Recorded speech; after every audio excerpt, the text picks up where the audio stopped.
কাঁচা কলার বাকলটা দিয়ে আর কাঁচা কলা দিয়ে আমি ভর্তা বানাবো। কলাটা সিদ্ধ হয়ে গেছে, নামিয়ে নেব। ঠান্ডা করে গ্রাইন্ডারে কুটে নেব।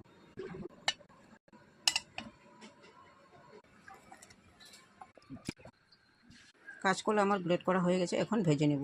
কড়াই গরম হয়ে গেছে, তেল দিয়ে দিই। তেল গরম হয়ে গেছে, কালো জিরা, পেঁয়াজ দিয়ে দিই, হলদি মরিচের গুঁড়ো অল্প দিয়ে দিই, স্বাদ মতো লবণ দিয়ে দেবো, ধনিয়া পাতা দিয়ে দেবো। কাঁচকলার ভর্তাটা হয়ে গেছে, এখন প্লেটে ঢেলে নেব। Thank you.